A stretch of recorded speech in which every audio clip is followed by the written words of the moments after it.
अच्छा, एक पिता के लिए और ज्यादा मार्मिक क्षण होता है बेटी की विदाई का।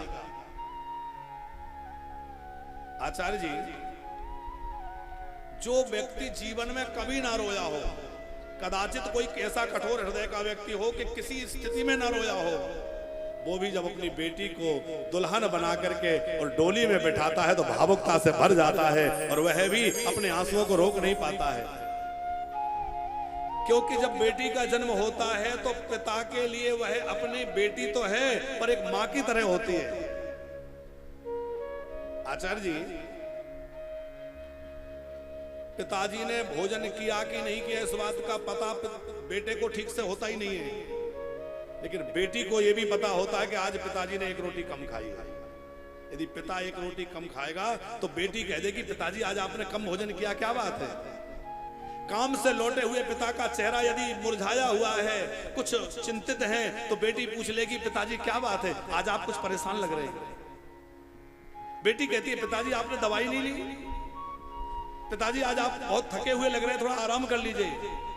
पुत्र को चिंता नहीं होती, लेकिन पुत्री को बहुत चिंता होती है। और जो पल पल पर अपने पिता का इतना ध्यान रखती थी, वही बेटी जब विदा होने लगती है तो पिता का हृदय भर आता है, आज मेरी पुत्री जा रही है, मेरे से दूर होके जा रही है।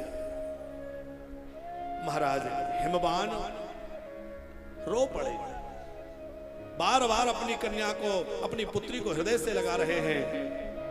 और उस समय भगवान शंकर ने समझाया कि चले संग हिमवंतु तव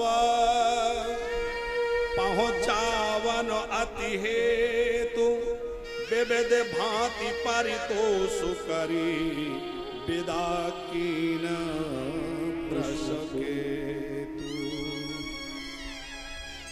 विदा किया है, सब भावुकता से भरे हैं। उधर भोले बाबा कैलाश पहुंचे, सब देवता विदा ले लेकर के अपने अपने स्थान को चले गए। अब शिव जी के गणों में बड़ी प्रसन्नता है। क्यों? जब से सती जी चली गई थी सब निराश हो गए थे। बाबा तो समाधि में बैठे रहते, हम अपने मन की बात किससे कहें, तो गण जो है बड़े चिंतित रहते थे। आज माताजी आ गई तो सब बड़े प्रसन्न हैं। अब माताजी पधार गई, अब हमारा ध्यान रखने वाली मैया आ गई हैं। जावही शंभो कैलाश ही आए, जावही शंभो कैलाश ही आए, जावही शंभो कैलाश ही आए, जावही शंभो कैलाश ही निज निज लोक सिधाए, सुर सब निज निज लोक सिधाए, जगत मातो पितु शंभो भवानी, जगते मातो पितु शंभो भवानी, तेहि श्रृंगारो न कहो बखानी, तेहि श्रृंगारो न कहो बखानी, करहि विविध विधि भोग विलासा, करहि विविध विधि भोग विलासा, गणहि समेत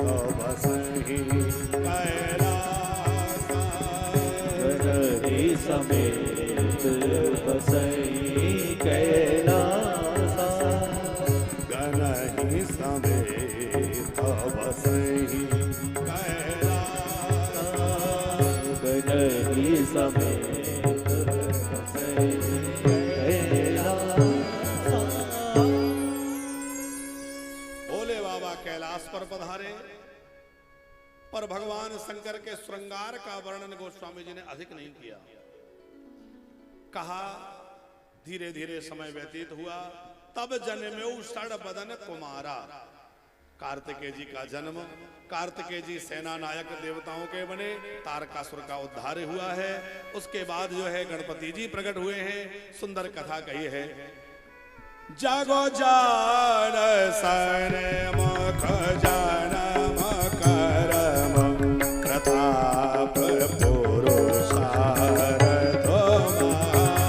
जगो जानो सन मन जन्म कर प्रताप पुरुषार्थ महा तेहि हेतु मैं प्रश के तो सुख कर चरित संचि पई कहा।